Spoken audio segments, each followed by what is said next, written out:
दोस्तों, अगर आप अमेरिका को जानना चाहते हो, उसकी रणनीतियों को समझना चाहते हो, तो आपको कुछ नहीं करना, बस अमेरिका की इकोनॉमी पर नजर डालना है। आप बस इतना देख लीजिए कि अमेरिका किस देश को क्या फंड दे रहा है और कितने फंड दे रहा है, और ऐसा करते ही आप अमेरिका के सारे कुकर्मों के बारे में जान जाओगे। अमेरिका की सारी फॉरेन पॉलिसी को आप समझ जाओगे। और इसी का एक बहुत ही शानदार उदाहरण हमको अब देखने को मिल रहा है। दरअसल आप जानते ही होंगे, अब से 2 या 3 दिन पहले ही भारत के प्राइम मिनिस्टर अमेरिका विजिट पर गए थे और वहां पर उन्होंने एक प्रेस कॉन्फ्रेंस की थी जिसमें डोनाल्ड ट्रंप और मोदी साथ में थे, यानी कि ये एक ज्वाइंट प्रेस कॉन्फ्रेंस थी। और यहाँ पर दुनिया तमाम से कई सारे जर्नलिस्ट आए थे जिन्होंने अपने अपने तरीके से अपने अपने क्वेश्चंस पूछे दोनों नेताओं से। और वहीं पर एक जर्नलिस्ट ने क्वेश्चन किया था डोनाल्ड ट्रंप से कि आपको क्या लगता है, क्या अमेरिका की डीप स्टेट ने ही बांग्लादेश में तख्ता पलट करवाया है? क्या ये बांग्लादेश वाला संकट अमेरिका के द्वारा ही करवाया गया है, अमेरिकी डीप स्टेट के द्वारा? तो मैंने आपको ये वीडियो बना के बताया भी था कि डोनाल्ड ट्रंप का उस टाइम पर यही कहना था कि अभी मुझे इसके बारे में नहीं मालूम है, और जितनी मुझे अभी जानकारी मालूम है उसके अकॉर्डिंग मुझे लगता है कि अमेरिकी डीप स्टेट का इसमें कोई भी हाथ या पैर नहीं है। लेकिन उससे कुछ ही दिन पहले मैंने आपको एक और वीडियो में बताया था कि डोनाल्ड ट्रंप ने फंड के बारे में बताया है, और ये भी बताया है कि इन फंड का उपयोग कहीं न कहीं किसी देश में बदलाव के लिए किए गए हैं, जिनमें से खुद अमेरिका भी शामिल था। और साथ ही लास्ट वाली वीडियो में मैंने आपको ये भी बताया था कि डोनाल्ड ट्रंप ये बात भी कबूल करेंगे कि अमेरिका के डीप स्टेट का ही इसमें हाथ था, और अब इसी बात का कबूलनामा आ चुका है।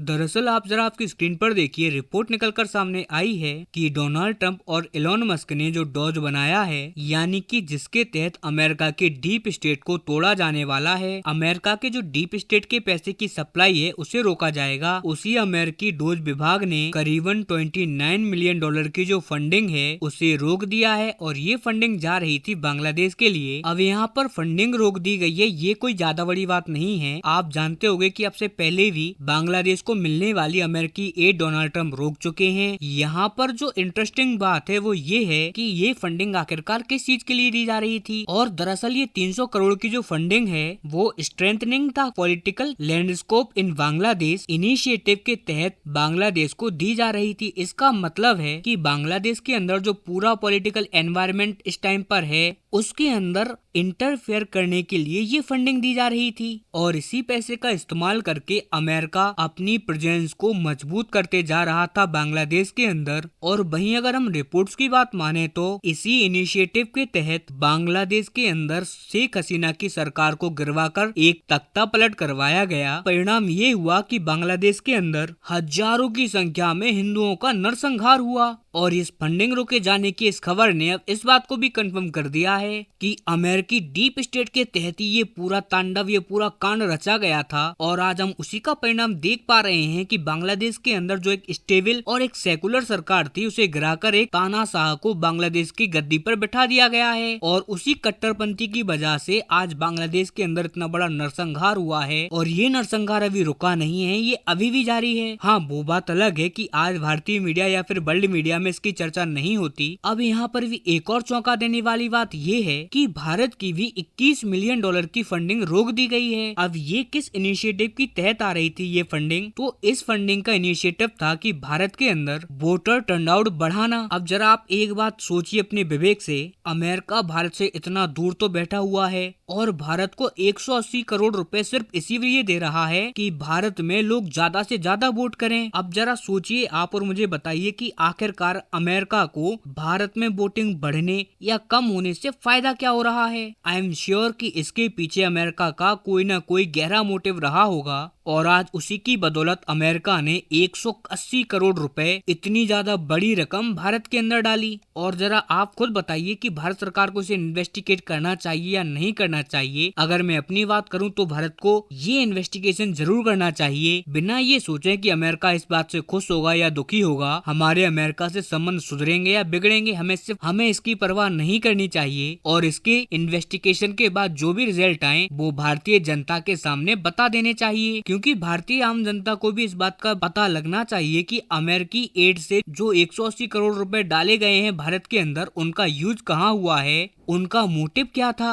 और किन लोगों को ये पैसा दिया गया। कहीं ऐसा तो नहीं है कि भारत के अंदर भी पॉलिटिकली अनस्टेबिलिटी खड़ा करने की साजिश हो इसमें अमेरिकी डीप स्टेट की। मैं तो यही चाहूंगा कि इस सब पूरे सिनेरियो की एक पूरी डिटेल तहकीकात होनी चाहिए और बिना किसी लाग लपेट के भारतीय जनता के सामने ये सारे फैक्ट रखने चाहिए, बिना अमेरिका या दुनिया के सोचे, क्योंकि हम भारत की आम जनता है और हमारा इतना हक तो है कि हमें सच्चाई पता लग जाए। लेकिन कुछ भी हो, डोनाल्ड ट्रंप के अमेरिकी सत्ता में एक बार फिर से आने से एक बात बहुत ज्यादा अच्छी हुई है और वो बात ये है कि अमेरिका और अमेरिकी डीप स्टेट बांग्लादेश को अकेला छोड़ चुकी है। बांग्लादेश को अब जीरो सपोर्ट है। ट्रंप के थ्रू ना तो वो बांग्लादेश को पॉलिटिकली और ना ही फाइनेंशियली सपोर्ट कर रहे हैं। अब बांग्लादेश का जो करंट पीएम यूनुस है, जो कि बांग्लादेश का तानाशाह है, वो अकेला खड़ा है पाकिस्तान के साथ। साथ ही भारत के पास भी फ्री हैंड आ चुका है। भारत जो चाहे उसके साथ कर सकता है। दुनिया की दो सबसे बड़ी ताकत, चाहे फिर वो अमेरिका हो या रूस हो, दोनों भारत के साथ खड़े हैं। खैर, इस सब सिनेरियो से आपको क्या लगता है, आपकी राय कमेंट में दें और ये भी बताएं कि भारत को बांग्लादेश के साथ क्या करना चाहिए।